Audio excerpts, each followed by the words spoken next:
Isang mapagpalang araw po sa inyong lahat. Ngayon po ay May 21, 2026, Webes ng ikapitong linggo para sa Pasko ng Pagkabuhay.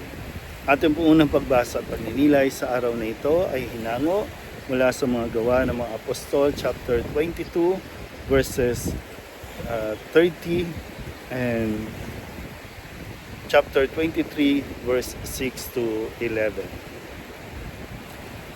Noong mga araw na iyon, ibig matiyak ng pinuno kung ano nga ang sakdal ng mga Hudyo laban kay Pablo.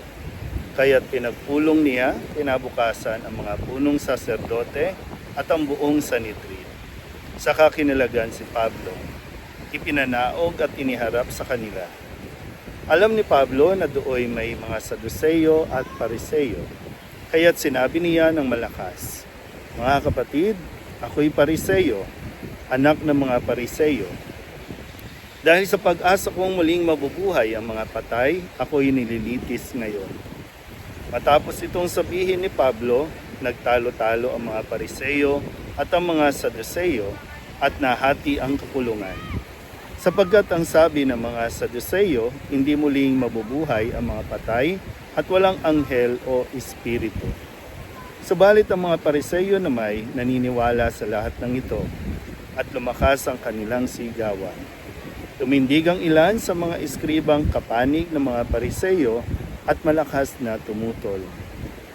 Wala kaming makitang pagkakasala ng taong ito. Ano kung may isang espiritu o isang anghel na nagsalita sa kanya?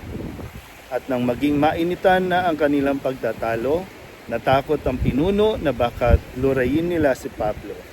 Kaya't pinapanaog niya ang mga kawal. Ipinakuha si Pablo at ipinapasok sa kuta. Kinagabihan, tumayo ang Panginoon sa tabi ni Pablo at sinabi sa kanya, "Lakasan mo ang iyong loob. Nagpatotoo ka tungkol sa akin dito sa Jerusalem. Ganyan din ang gawin mo sa Roma." Ang salita ng Diyos.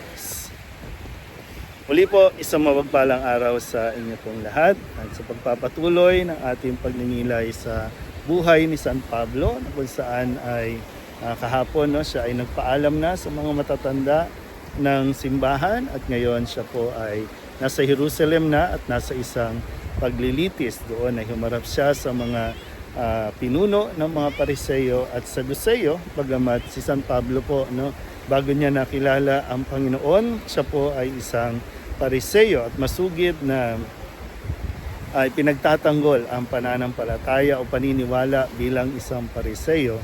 Ngunit nang makilala niya ang Panginoong Jesucristo, nagbago po ang lahat at siya ay naging isa sa mga tagapagtanggol ng Kristiyano. At ngayon, siya ay humaharap ngayon sa mga pinuno at dito ay nagkaroon ng pagtatalo dahil sa kanya pong ipinahayag na paniniwala at pananampalataya tungkol sa ating Panginoong Jesucristo, tungkol sa pagkabuhay.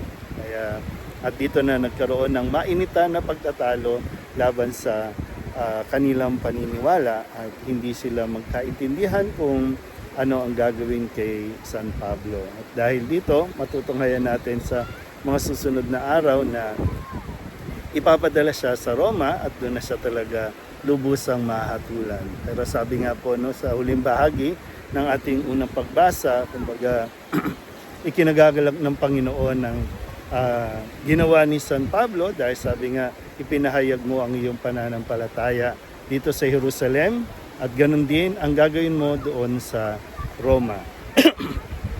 Sadya talagang nang may paraan ng Diyos kung paano ipaparating ang kanyang mensahe. Sadyang mayroon, mahiwaga man pero mayroon laging dahilan ang Panginoon kung bakit natin nararanasan ng isang sitwasyon. Dito kay San Pablo, sa kabila ng mainitang pagtatalo pero naipahayag niya ang pananampalataya tungkol sa pagkabuhay kung saan ating Panginoong Jesucristo ay namatay at muling nabuhay. Kaya nawa, katulad ni San Pablo, sikapin din natin na mas maging matatag sa mga panahon na sinusubok ang ating pananampalataya. Pero ganun pa man, sana po sa mga sandaling ito ay ipagdasal din natin ang mga nangyayari no, sa ating pong lipunan, lalo na sa ating gobyerno, sa ating mga politician na hindi sila magkasundo at nagtatalo-talo. Pero ito naman ay hindi dahil sa pananampalataya, kundi dahil sa kanilang mga personal na interes at mga personal na adhikain para sa kanilang pamumulitika. Kaya ipagdasal pa rin natin sila na maliwanagan at nawa mayroon ding manindigan, no? At may magsalita at magpahatid ng salita ng Diyos sa gitna ng kanilang pong kabuluhan.